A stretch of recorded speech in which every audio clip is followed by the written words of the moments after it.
2026 চনত ভয়ংকৰ দুঃসময় শেষ হৈ পৰিছে 5 ৰাশি জাতক জাতিকাসকলৰ গজকেশীয় ৰাজযোগ আৰম্ভ হ'বলৈ গৈ আছে এই 5 ৰাশিৰ জাতক জাতিকাসকলৰ যাৰ ফলত বিপুল অৰ্থ লাভ হ'ব আৰু আপোনালোকে সকলো দেৱদেৱীৰ আশীৰ্বাদৰ ফলত সৌভাগ্যতা লাভ কৰিবলৈ সক্ষম হ'ব।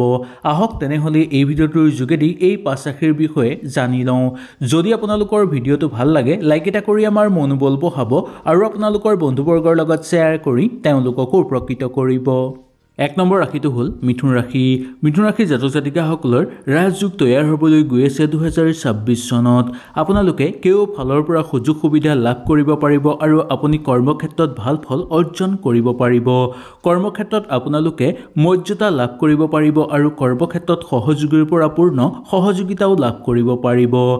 আৰ্থিক ক্ষেত্ৰৰ পৰা চাবলৈ গ'লে এই 2026 চনটো আপোনালোকৰ কাৰণে অনুকূল হিচাপে পাৰ হ'ব। আৰ্থিক ব্যয় মাত্ৰা কমিবলৈ ধৰিব আৰু অৰ্থ আপোনালোকৰ ঘৰত জমা হ'বলৈ ধৰিব। আগতে কিবা কৰি থোৱা কামৰ পূৰ্ণ সফলতা আপোনালোকে এই 2026 চনত লাভ কৰিব পাৰিব। চাকৰিৰ পৰিৱৰ্তনৰ যদি চেষ্টা আপোনালোকে কৰি আছিল তেনেহ'লে সেই চেষ্টা ফলপ্ৰসূ হৈ পৰিব আৰু নিবনুৱাসকলৰ কাৰণে কৰ্মপ্ৰাপ্তিৰ প্ৰবল যোগ দেখিবলৈ পোৱা যাব। কিছুমান ক্ষেত্ৰত ভাল যোগাযোগৰ সম্ভাৱনা দেখিবলৈ পাব। এটাৰ পিছত আনটো আপোনালোকৰ ঘৰলৈ সুযোগ সুবিধা নামি আহিব। কৰ্মক্ষেত্ৰত মান-যশ বৃদ্ধি পাবলৈ ধৰিব আৰু প্ৰশাসনিক বিষয়াসকলৰ পদোন্নতিৰ যোগ দেখিবলৈ পাব। কাৰ্যকৰী পৰিকল্পনা সিদ্ধি হ'ব আৰু সেই পৰিকল্পনা সিদ্ধি কৰাৰ ক্ষেত্ৰত ঘৰৰ মানুহেও বহু ধৰণে সহায় সহযোগিতা কৰিব। প্ৰেম আৰু বৈবাহিক ক্ষেত্ৰত আপোনালোকৰ সুখ সমৃদ্ধি বৃদ্ধি পাবলৈ ধৰিব। ব্যৱসায়িক বাণিজ্যৰ লগত জড়িত লোকসকলৰ কাৰণে অনুকূলতাৰ মাজেৰে পাৰ হোৱা দেখিবলৈ পোৱা যাব। কৰ্মক্ষেত্ৰত চলি থকা সমস্যাবোৰ আপোনালোকৰ দূৰ হ'ব আৰু কৰ্মক্ষেত্ৰত অনুকূল প্ৰভাৱ দেখিবলৈ আপোনালোকে সুন্দৰভাৱে পাব। 2 নম্বৰ ৰাশিটো হ'ল সিংহ ৰাশি।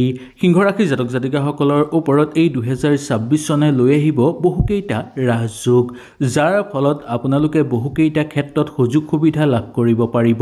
কিবা কাম যদি বহুদিনৰ পৰা ৰৈ আছিল কৰিব পৰা নাছিল তেনেহ'লে সেই কামত আপোনালোকে ভাল ফল অৰ্জন কৰিব পাৰিব। নতুন নতুন কাম পোৱাৰ সুযোগো আপোনালোকে লাভ কৰিব পাৰিব। আপোনালোকে নতুন দায়িত্ব লাভ কৰিবলৈ সক্ষম হ'ব, যাৰ ফলত আপোনালোকৰ মন আনন্দিত হৈ পৰিব। কৰ্মক্ষেত্ৰত সহকৰ্মীৰ পৰা পূৰ্ণ সমৰ্থন লাভ কৰিব পাৰিব। আপোনালোকৰ মনৰ সকলো ইচ্ছা পূৰ্ণ হৈ পৰিব আৰু সকলো কাম কৰি আপোনালোকে সম্পূৰ্ণ কৰিব পাৰিব। ঘৰুৱা পৰিৱেশত আনন্দময় পৰিৱেশ বিৰাজ হ'ব আৰু ঘৰ পৰিয়ালত সুখ শান্তি বৃদ্ধি পাবলৈ ধৰিব। যদি আপোনালোকৰ ক'ৰবাৰ পৰা টকা পাবলগীয়া আছে সেই টকাও লাভ কৰিব পাৰিব। ইয়াৰ বাহিৰেও আপোনালোকৰ যদি কিবা ধাৰ আছে সেই ধাৰৰ পৰা মুক্ত হ'ব পাৰিব। নতুন সম্পদ ক্ৰয় কৰিব পাৰিব আৰু লগতে নতুন কিবা বিনিয়োগ কৰাৰ ক্ষেত্ৰতো আপোনালোকৰ কাৰণে এই বছৰটো লাভৱান হোৱাৰ যোগ দেখিবলৈ পোৱা যাব। এই বছৰটো চাকৰিৰ কাৰণে যদি আপোনালোকে আবেদন কৰি আছিল তেনে ক্ষেত্ৰত ইয়াৰ পৰা ভাল সুযোগ লাভ কৰিব পাৰিব। পিতৃ মাতৃ স্বাস্থ্য আগতকৈ উন্নত হৈ পৰিব। ঠিকাঠুকলি কৰি থকা লোকসকলৰ কাৰণে অনুকূল প্ৰভাৱ দেখিবলৈ পোৱা যাব। পঢ়া শুনাৰ ক্ষেত্ৰত অকণমান মনোযোগ দিয়াটো আপোনালোকৰ কাৰণে দৰকাৰ। ৰাজনৈতিক ক্ষেত্ৰত মধ্যম ফলাফল দেখিবলৈ পোৱা যাব।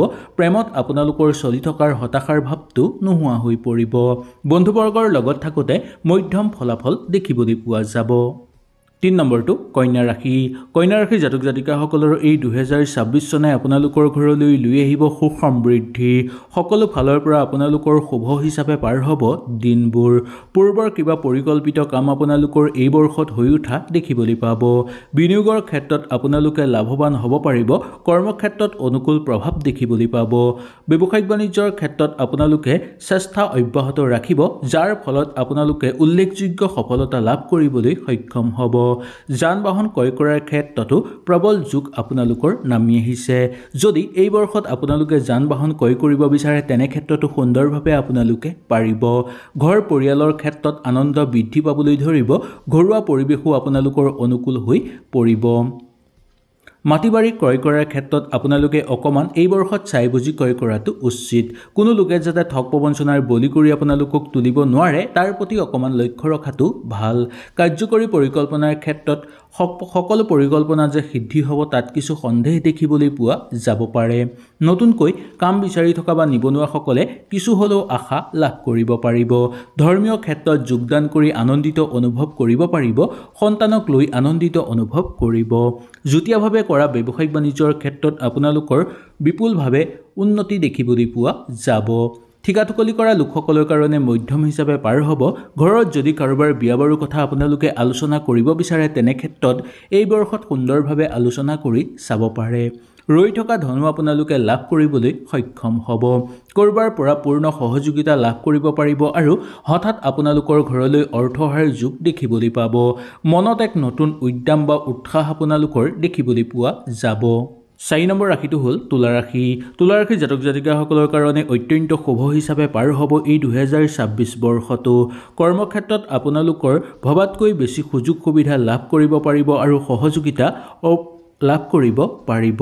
আৰু লগতে কৰ্মক্ষেত্ৰত আপোনালোকে সহকৰ্মীয়ে হওক বা আপোনালোকৰ ঘৰৰ মানুহেই হওক, আপোনালোকৰ ঘৰৰ মানুহৰ ফালৰ পৰাই হওক, সকলো ফালৰ পৰা পূৰ্ণ সমৰ্থন লাভ কৰিব পাৰিব। নতুন দায়িত্ব আহি পৰিব পাৰে কৰ্মক্ষেত্ৰত আপোনালোকৰ। কিছুমান কাম আপোনালোকে নিজেই কৰি চাবলৈ চেষ্টা কৰাটো অনুকূল। বেলেগৰ ওপৰত আপোনালোকে ভেজা দি কিছুমান কাম কৰিলে তাৰ পৰা উচিত ফল নাপাবও পাৰে। সেই গতিকে বেছিভাগ কামেই আপোনালোকে নিজৰ মতে কৰিবলৈ চেষ্টা কৰিব আৰু নিজেই কৰিবলৈ চেষ্টা কৰাটো উচিত। চাকৰিৰ পৰিৱৰ্তনৰ যদি চেষ্টা আপোনালোকে কৰি আছিল তেনেহ'লে গুৰুত্বপূৰ্ণ সুযোগ আপোনালোকে লাভ কৰিব পাৰিব। পাৰিবাৰিক জীৱনৰ ক্ষেত্ৰত তুলা ৰাশিৰ জাতক জাতিকাসকলৰ কাৰণে অনুকূল দেখিবলৈ পোৱা যাব। প্ৰেম আৰু দাম্পত্যৰ ক্ষেত্ৰতো আপোনালোকৰ অনুকূল হিচাপে পাৰ হ'ব। পাৰিবাৰিক ক্ষেত্ৰত যদি কিবা কণ্ডল লাগি আছিল বা কিবা সমস্যা চলি আছিল সেইবোৰ নোহোৱা হৈ পৰিব। কিছুমান গুৰুত্বপূৰ্ণ কামত আপোনালোকে সফলতা লাভ কৰিব পাৰিব। আপোনালোকৰ কিছুমান ক্ষেত্ৰত মনৰ আশা পূৰ্ণ হৈ পৰিব। দীঘলীয়া কিছুমান বিনিয়োগৰ ক্ষেত্ৰত আপোনালোকৰ অনুকূল প্ৰভাৱ দেখিবলৈ পোৱা যাব। আৰু ইয়াৰ লগতে ভৱিষ্যতৰ কাৰণে যদি কিবা বিনিয়োগ কৰিব আপোনালোকে ভাবি আছে তেনে ক্ষেত্ৰত আপোনালোকে পাৰিব। ইয়াৰ পৰা উল্লেখযোগ্য আশা লাভ কৰিব পাৰিব। ঘৰলৈ অৰ্থৰ আগমন হ'ব বা আৰ্থিক ক্ষেত্ৰত উন্নতি হ'ব আপোনালোকৰ আৰু সেই ধন আপোনালোকে জমাও কৰি ৰাখিব পাৰিব। ওচৰ চুবুৰীয়াৰ লগত থাকোঁতে কিবা এটা নতুন সম্পদ আপোনালোকে ঘৰলৈ আনিব পাৰিব বা ঘৰলৈ সম্পদ অনাৰ যোগ আপোনালোকৰ নামি আহিব। খোৱা বোৱাৰ ক্ষেত্ৰত বিশেষকৈ এই বছৰটো আপোনালোকে অকণমান লক্ষ্য ৰাখিব লাগিব। কাৰণ হঠাৎ আপোনালোকৰ স্বাস্থ্য দুৰ্বল হৈ পৰিব পাৰে। সেই গতিকে খোৱা বোৱাৰ ক্ষেত্ৰত অকণমান চকু ৰখাটো দৰকাৰ। মনটো আশাবাদী হৈ পৰিব পাৰে আপোনালোকৰ। 5 নম্বৰটো হ'ল মীন ৰাশি। মীন ৰাশিৰ জাতক জাতিকাসকলৰ ওপৰত এই 2026 চনত অতিশয় শুভ ৰাজযোগ নামি আহিবলৈ গৈ আছে। মংগলৰ শুভ প্ৰভাৱ আপোনালোকৰ ওপৰত পৰিব, যাৰ ফলত গোটেই বছৰটো আপোনালোকৰ অনুকূল হিচাপে পাৰ হ'ব। বহুকেইটা ক্ষেত্ৰত যদি আপোনালোকে ভয় খাই আছিল বা সাৱধান হৈ আছিল তেনে ক্ষেত্ৰৰ পৰাও আপোনালোকে ওলাই আহি মুকলিভাৱে থাকিব পাৰিব। নতুন পৰিকল্পিত কামত সফলতা অৰ্জন হ'ব। কৰ্মক্ষেত্ৰত আপোনালোকৰ বুদ্ধিৰ প্ৰকাশ ঘটিবলৈ ধৰিব। মীন ৰাশি জাতক জাতিকাসকলৰ কাৰণে এই 2026 চনটো অত্যন্ত শুভ বুলি মনা যায়। গুৰুত্বপূৰ্ণ কামত আপোনালোকে সফলতা অৰ্জন কৰিব পাৰিব। প্ৰাপ্য ধন আদায় কৰি ল'ব পাৰিব বা প্ৰাপ্য ধন আপোনালোকৰ হাতলৈ আহিব। শিক্ষাৰ দিশৰ পৰা চাবলৈ গ'লে শিক্ষাত আপোনালোকে কঠোৰ পৰিশ্ৰমৰ পূৰ্ণ ফল লাভ কৰিব পাৰিব। প্ৰেম বৈবাহিক জীৱনৰ ক্ষেত্ৰত আপোনালোকৰ মোটামুটি ভালেই বুলি ক'ব পৰা যায় 26 চনটো। পিতৃ মাতৃৰ স্বাস্থ্য আগতকৈ উন্নত হৈ পৰিব। বিয়া বাৰু কথা বতৰা আলোচনা কৰি আপোনালোকে চাব বিচাৰিলে সুন্দৰভাৱে চাব পাৰিব। ঘৰুৱা পৰিৱেশো ইমান অসুবিধাদায়ক হৈ নাথাকিব। যুটীয়াভাৱে কৰা ব্যৱসায়ত বিনিয়োগ কৰিব ইচ্ছা কৰিলে দুই এজনৰ লগত ভালকৈ পৰামৰ্শ ল'ব, তাৰপিছতহে বিনিয়োগ কৰিব। কৰ্মক্ষেত্ৰত নতুন নতুন সুযোগ সুবিধা লাভ কৰিব পাৰিব। নিবনুৱাসকলৰ কাৰণেও কেইবাটাও সুযোগ সুবিধা আপোনালোকৰ হাতলৈ আহিব। তাৰ ভিতৰত আপোনালোকে নিজৰ মন পচন্দৰ সুযোগটো বা সুবিধাটো ল'বলৈ চেষ্টা কৰিব। ইয়াৰ ফলত আপোনালোকৰ মন আনন্দিত হৈ পৰিব। সকলো ফালৰ পৰা আপোনালোকৰ উন্নতি বৃদ্ধি পাবলৈ ধৰিব। মনটো মাজে সময়ে আপোনালোকৰ চঞ্চল হৈ পৰিব পাৰে। চঞ্চল হৈ পৰাৰ ফলত যাতে সামাজিক ক্ষেত্ৰত আপোনালোকে বেলেগৰ পৰা কথা শুনিবলগীয়া নহয় তাৰ প্ৰতি লক্ষ্য ৰাখিব। বন্ধুবৰ্গৰ লগত থাকোঁতে বন্ধুৰ পৰা পূৰ্ণ সমৰ্থন লাভ কৰিব পাৰিব আপোনালোকে। ভ্ৰমণ কৰিব বিচাৰিলে কৰিব পাৰিব। দূৰ ভ্ৰমণৰ ফলত হ'ব পাৰে আপোনালোকৰ দ্ৰব্য লাভ। হয়তো এই ভিডিঅ'টোৰ যোগেদি আপোনালোকে সুন্দৰভাৱে বুজি পালে যদি কিবা অসুবিধা পালে নিশ্চয় মোক তলত কমেণ্ট কৰি জনাব তেনেহলে আজিলৈ আপোনালোকৰ ওচৰৰ পৰা বিদায় লৈছো কালিলৈ পুনৰ আপোনালোকক লগ পোৱাৰ প্ৰতিশ্ৰুতিৰে আজিলৈ নমস্কাৰ